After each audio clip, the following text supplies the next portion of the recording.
do love that they left this battlefield a little bit more intact with the cannons in place. This part of the video right here Union forces shelled Vicksburg. is so important. Okay, first off, when you look, if you go to the battlefields, the national battlefield parks, one of the things you start to learn is that the different color coding of the cannons. The black ones have a certain distance that they can reach, and the green ones have a distance that they can reach. And when they put the battlefields together, they did that so you could kind of tell, well, this gun should be able to reach 2 miles away. And if you've got a map sitting in front of you, you can go, okay, on this map, we're here, here's the capital. This cannon can probably reach the capital, or this one couldn't reach the capital. Different cannons had different jobs. Now, by the way, you see these cannons all pointed here, right? Do not run directly at those cannons because they're going to be firing that shotgun-like shots out of you that will rip you apart. Okay? Now I'm going to come back over here on the video. So we're back at the cannons. And you can tell, again, if they're the 2-mile guns, they're pointed differently, right? These are obviously defending an area straight in front of them. Was now the Vicksburg National Military Park, which commemorates the siege and defense of the city. While Southern troops fought bravely, their efforts could not replenish dwindling supplies of food and water.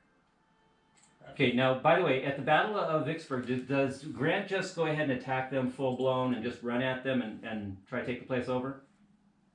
Yes. Well, he tries once, and that doesn't go well. So what's he do? Doesn't go well. Well, So he kind of recharges almost like kind of sits back and then he goes again. Or not as hard, but. Well, actually, what he does is he surrounds them and says, "Okay, nothing in, nothing out." He kind of traps them. Yeah. The guy traps them. Okay, so Bradley, what do we call it when we trap them inside their own city and don't let anything in or out? Oh, I know what it's called. You do. That's why I asked. 27 days with Vicksburg's defenders.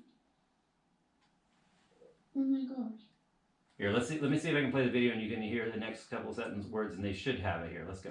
Facing starvation, Confederate General John C. Pemberton surrendered. Actually, he besieged them. He made a siege of Vicksburg. Siege. He had the siege of Vicksburg, which turns out to be the perfect move.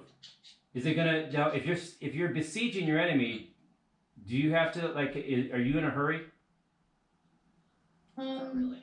No. No, because you gotta wait them out. You better make sure you have more food than they do. All right. Because if you don't, you're gonna starve. Okay. So he the siege of Vicksburg,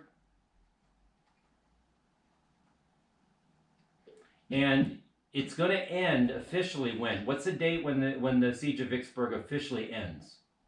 You guys come up with that date when you're looking at it? Isn't it like July 4th? Yeah, it's July 4th. It ended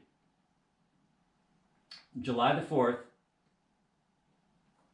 1863. Well, that's nice. First off, man, can you do it any better than to end the battle on July 4th in American history? And what's weird is how many of them are either right around that, like Gettysburg is the first, the second, the third, and then on the 4th we finally get the end of the Battle of Vicksburg. And for a lot of people, that's the moment where they think, well, maybe the South's going to lose, because finally we've cut them off completely in the West, but it's going to still take months and months and months after this. Okay, mainly because the South has got a pretty good army, and they got a good general, even though he's just lost horribly. So this is, as we're going through this, by the way, today is the anniversary of the Battle of Shiloh. This is the actual day that the Battle of Shiloh happened.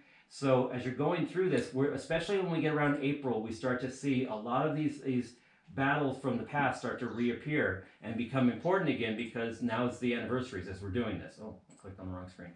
Okay, so are there any questions about this part as we're going through it then? Yeah, just a question. Yeah. So were there parts of the war where there were 2 battles going on, or maybe even 3 on the same day? Well, yeah, as the siege of Vicksburg's happening, which has been going on for a couple of months, at that same exact time, the Battle of Gettysburg is happening over in Pennsylvania, which, by the way, watch this now. Let me pop over here.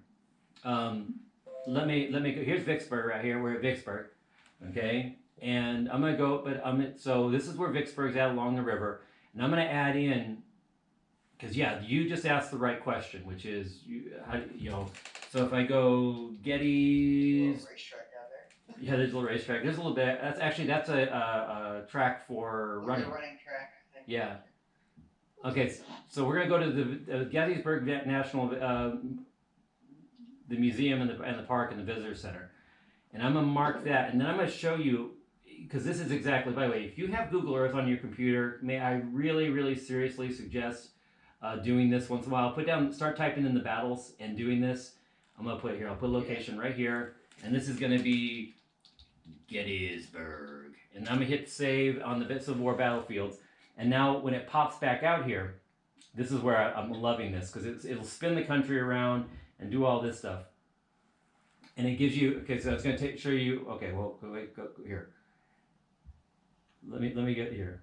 Let's back up here. Okay, so let me see here. Wow. All right, so here we are. I got the battles marked on here. I got 3 major battles that are marked on this map right here. Watch how far I have to go out. This is the Shiloh battle, or this is the Vicksburg battlefield over here along the Mississippi. Gettysburg is all the way up here. That's quite far. Yeah. Yeah. Yeah. And this is the first battle of Bull Run over here. But these 2 battles are happening at exactly the same time. You got a full army out here in the west, being under Grant. Grant's going to be put in charge of. Gettysburg over here is being run by another guy named George Meade. And we'll talk about him in our next class. We'll go ahead and start talking about Gettysburg a little bit. That's the stuff, though. Look, what's that? Is that the most in-depth battle we go into?